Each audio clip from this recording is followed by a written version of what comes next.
Hello everyone, welcome back to another episode of r/Entitled People. In today's episode, a stolen dress. I am going to use your electricity. Entitled woman wants man with cancer's chair. Before we get started, make sure to subscribe so you will never miss a video. So let's get started. A stolen dress. My mother died when I was 12. At the moment of her death, our family could have been the stuff of movies. We had not seen our father in a couple of years and we were well used to a life without any adult input.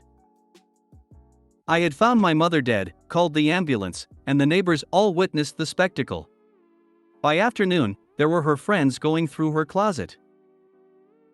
Before illness had stolen it, my mother's true pride was her looks. She was beautiful with stunning red hair. Even after the ravages of her illness, she was very pretty. She had a green silk dress that was a treasure from the times before everything went bad. In that dress, she could still silence a room. I stood at her bedroom door and watched these women try on her clothes. One of them grabbed the emerald dress and immediately the women started to fight over the prize. They all wanted it. One woman claimed it, but another grabbed it out of her hand and immediately locked it in her car. Attention took over the room. I stood and watched, powerless. The hyenas who did not get the dress started to bargain their pilfered loot to exchange for the dress, but no deals were made. Word of my mom's death must have gotten to the high school, and my older siblings were now walking in the door. My brother was a successful drug dealer who at 17 ruled our house. We all feared him, even her friends knew he was dangerous. He had once taken a gun to my mother's head. Seeing him approaching the house, the women stopped what they were doing and we all held our breath. But he did not come inside, so they returned to their looting. In the moment, I totally forgot I was afraid of him. I forgot that I believed he hated us. I forgot the gun. I showed him, and my older sister, the dress locked in the vulture's car. Mom's stuff was piled on the seats of various friends' cars, but we all were focused on the dress. I went back in to witness the harvest of our home. On the day of the funeral, my brother was a different kid. He stood tall and brave. He made sure to escort each and every one of those vultures up to see our mother laid out in the coffin, adorned in the green dress. Despite his flaws, in that moment, your brother was the hero your family needed. Whatever he did to retrieve the emerald dress, I 100% approve. Hopefully it scarred and scared those old biddies. Bonus points if it cost them to replace a car window or two. That is precisely how I feel. He did love her. He did love us. He was a powerful drug dealer, but he was also a lost kid whose mom just died. After my mom died, she was also a stunning red-haired woman. My sister and I, our brother and his wife met our father at our childhood home to go through our mother's belongings and decide their disposition. After spending nearly 5 hours going over one of her dressers, we stopped as the stories and memories surrounding each article had become overwhelming and we were all exhausted. We made plans to finish the rest of her bedroom later in the week. After that, there were 2 other rooms filled with her things and we knew we didn't want to put it off indefinitely. The next day, I got a call from my very angry sister, telling me to get to our mother's house. When I got there, she told me I needed to see something and I wasn't going to like it. Her room and closet were bare, with a few items of clothing tossed about. Everything had been ransacked, even her jewelry box had been emptied and the lining ripped from it in an attempt to find more expensive pieces. Our father had allowed a couple he knew to go through her belongings and take whatever they wanted. And they did, hardly anything remained. These people had gone over her personal items with their greedy hands and snapped up all that caught their eye. This SOB's excuse for letting these strangers touch our mother's things? Well, you all didn't take it yesterday, so I thought you were finished. There was no way we could have gotten through all of her clothes and such in less than 24 hours, and that would be if we just threw everything into boxes to sort later. Our mom had exquisite taste in clothing, and all that we remembered from our childhood and adult years, was gone in a flash to those people who didn't even know our mother. So, Opie, I applaud your older brother for doing the right thing and retrieving your mother's beautiful green dress from the marauding vultures. Something similar happened to my husband's aunt when she passed away. Her daughter-in-law was one of the most avaricious, the most grasping, the most entitled people I've ever known. As her mother-in-law lay dying, she pilfered through her closet and jewelry box and took what she wanted. I heard later that she actually had the audacity to brag about one particular dress she had taken. She had worn it to some church group she was a member of. I don't believe she had the opportunity to wear it very often. She died a fairly short time after her mother-in-law. I'm so sorry that, as a young girl, you had to deal with such monsters. How can people be so brutal? Did karma get the DIL? I think it did. Suffice it to say, the MIL came and snatched her soul. So sorry for your loss. How did you manage to get the dress back? Honestly, I do not know. My guess is he broke into her house. He was known to do such things. We all would have seen it if he had taken it from the car. Man, I wish I had your brother when my grandmother died. She was holding into a necklace until I was old enough to wear it, and all my aunts of that side of the family emptied her jewelry box. I never saw that necklace again and never will. When my BIL was in the hospital holding his dying grandmother's hand, his uncle was emptying the house for anything he wanted. He was seen leaving the house at about the same time his mother drew her last breath. Luckily, my BIL had gotten the things left to him a few weeks earlier, including a few valuable items. After my grandfather died, the neighbors arrived to help my grandmother. Later, she discovered they had taken his fishing rods, including handmade bamboo ones, and his gun collection, which had been in glass display cases. They also took a large portion of his tools, which included knives my grandfather had made, blades with patterns and handcrafted handles. Works of art. She should have filed a police report and let them figure out which friends had taken her grief as an opportunity to steal, and then press charges. She was too kind to do so. But guaranteed the thief or thieves attended my grandfather's funeral, and continued to act as though they did nothing wrong. I'm glad your brother righted that wrong. Wow, things were a lot different when my grandma died. 6 children, 36 grandchildren.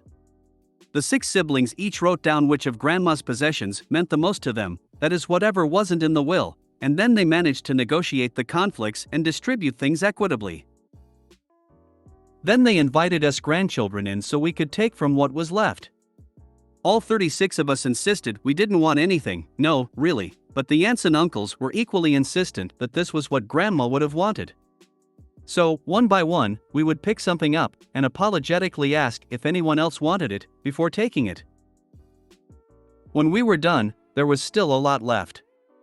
We just weren't very grabby. I think the aunts and uncles donated the rest to charity. I guess grandma raised us right. For a second I thought your brother was wearing the dress. LMAO. But that's a sad and beautiful story all at once. Thank you for sharing. I am going to use your electricity. I am a firm believer in live and let live. As long as you are not inconveniencing others for no reason for doing something immoral. There's been a broken down truck on the road next to my house. It is literally covering an entire lane of the road facing the wrong direction. It's got a trailer attached to it, which makes it even a bigger obstacle to see around. I have finally had enough, and yesterday I called the non-emergency number after I almost hit a kid on a bike who was swinging around the truck and trailer into traffic. About 40 minutes after I called, there's a knock on my front door. A gentleman I have never seen before to tell me that he owns the truck and trailer broken down the road. He tells me that he needs access to electrical to fix his truck, and so he's going to tap into the outside outlet on the side of my patio. I stood there for about 20 to 30 seconds just staring at him and the audacity. I finally just replied no and closed the door in his face. Then I let my German shepherds into the backyard, who absolutely do not like strangers. I really wanted to look at him and go, "What the hell, dude, are you offering to pay for the electricity?" Of course not, because your issues should result in my having to pay in addition to already having been inconvenienced. Not to the momentary terror of almost hitting a kid with a car. I had someone ask to use my electricity once too. It was a neighbor and asked if he could use it to mow his lawn because they didn't have a plug-in on the house, so I said sure. Take off for a little bit and come home. She had it plugged in and going to his window. Then when I unplugged it, he had the audacity to come say he wasn't done mowing his lawn and asked if he could use it again. Yeah. I would be petty enough to hire an electrician and make sure just that external socket was on its own breaker and just throw that breaker each time I was done using it. Of course, a locking socket cover would be a fraction of the cost, but lol. I once went into my side yard and saw an extension cord running from my garage through my neighbor's yard to an RV park like 2 houses down. My neighbor's in-laws were in town and they needed to partake. I nearly fought a man in his 70s about this. I'm 5 feet 3 inches and I brought my bat. They told me I was an asshole. I told them that they were assholes and thieves. I am so glad they've moved. OMG. Why your house? The house they were visiting didn't have power? That's madness. I would have unplugged it, then cut the cord. When asked, I would have feigned ignorance. If they got mad about the destruction of their cord, I'd tell them to call the police. So, this guy waits until after someone calls the cops about it. Try and do something about this truck. That's just as entitled as saying I'm just gonna go ahead and use your outlet. My favorite is when someone knocked on my door asking for my Wi-Fi password so they CLD use it. I said no, there's a Starbucks down street and to go use that. They were so shocked that I refused their request. I used to troll cheap neighbors like that. Had an old router I powered up and set the SSID to XXX building Wi-Fi with no password. There was no internet, the only cable plugged into it was power. We once lived in a house with another house being built next door by a custom builder. I heard noise and came out to see the workers had plugged an extension cord into our outlet on the front porch. I told them they could not use it and they looked surprised. It is a huge liability because if they had some type of accident with a power tool due to a power surge, we'd be sued. I hate being so exacting, but our world is no longer a nice place. Even people you think are great will become litigious if it benefits them. In my own extended family, I have several cases of this. My cousin lived on a few acres and his teen son's friend brought over his ATV. He flipped it, leg had to be amputated, and his parents sued my cousin for millions. This is why umbrella policies are necessary. I heard some noise in my driveway and came out to find 2 teenagers who had noticed the outlet on my wall, charging their phones. One actually asked if they could do anything for me, so I had him move a heavy pot on my deck. Win/win. Entitled woman wants man with cancer's chair. This was over 20 years ago. I was invited to a coworker's wedding and it was small budget/big energy. The ceremony was to be in a garden and there was going to be more people than seats. The invitation politely asked that the seating be for immediate family and those who might need it more than others. I arrived and met my other coworkers. We were all young and fit then, so standing was no issue for us. We were there early and got a spot near the front and close to the chairs. The chairs were in 2 sections with a path in the middle, and the front row of each section was reserved for bride and groom's family. The rest of the chairs were up for grabs.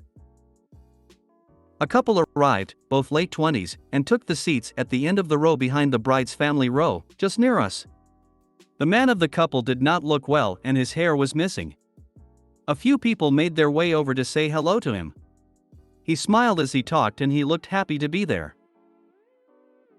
The chairs filled up fast with the older attendees, and people that arrived after that took standing places at the sides like us. I checked my watch and start time was not far away. A few minutes later I saw a young woman walk in. She was in her early 20s and she walked along close to the chairs, looking around as if she was searching for someone. She got all the way up to near us, then she tapped the unwell man on the shoulder. I thought she might have known him until I heard her say, "Excuse me, can I have that seat?" He looked at her as if he didn't understand, so she helped him by repeating, "Can I have that seat?" "Why?" he asked, and I thought the same question. "Because you're a man and I am a woman. You should be a gentleman and offer me that seat." Every conversation nearby suddenly stopped. People turned and looked. The bride's family in the front row must have known this man and they all turned around. A few of them stood up and looked as if they were about to interject when the man's partner leaned in front of him and said loudly, "He has cancer and he needs to sit down." "Okay?" The young woman looked around and realized that she had a lot of attention. "How was I supposed to know?" she protested and then walked quickly away and disappeared in the crowd behind the chairs. End note: the wedding went well after that. I spoke to my coworker when he returned from his honeymoon and the man was his wife's cousin. The young woman was his wife's coworker, but they were not close. I did learn over the years that followed that the man ended up beating the cancer and became a father. I do not know what happened to the young woman because I never asked. How was I supposed to know? How about you use your eyes and see he is missing his hair and looks unwell? Or recognize that you are both late and young and stand like everyone else. I would have kicked her out for pulling a stunt like that. I don't deal well with ignorance. Yep. Had something similar when my DIL was fighting cancer, in church, just been diagnosed as terminal, coughing. So I went to the kitchen to make her a cup of tea. Entitled person, why has Elle got tea now? Tea is at the end of the service. What made it worse was she knew the situation. Simple kindnesses, folks. Glad the gentleman made it through. Some people only care that the rules are followed, no exceptions. They completely lack empathy and believe in the letter of the law for everyone but themselves. They are the special rule followers who get to break the rules because they've been good by pointing out when they believe others have been bad. They love to be the tattletales. Wow. She's certainly entitled. Not all women would expect a man to give up his seat for them. I'm sorry there are crazy people like this.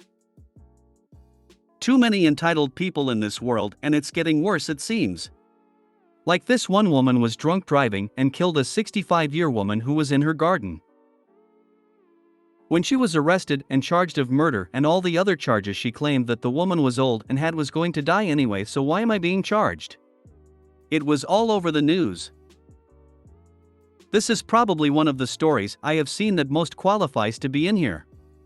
Some others are just people moaning, and that's okay too. This story couldn't have happened were it not for the young woman's sense of entitlement. I can't remember where I was, but the host said to serve kids the food first, so I was feeding my 3 little toddlers at the time. It was getting late and the kids were hungry. I kid you not, but I think an older uncle, not actually related to us, was shocked that I had started eating. I wasn't. He felt that the men should get to eat first. Sadly, that's a tradition in some homes in my culture. I'm pretty sure I told him off. But the gall. If you made it to the end of the video, thanks for watching. Don't forget to like, subscribe and share, and we will see you in the next video.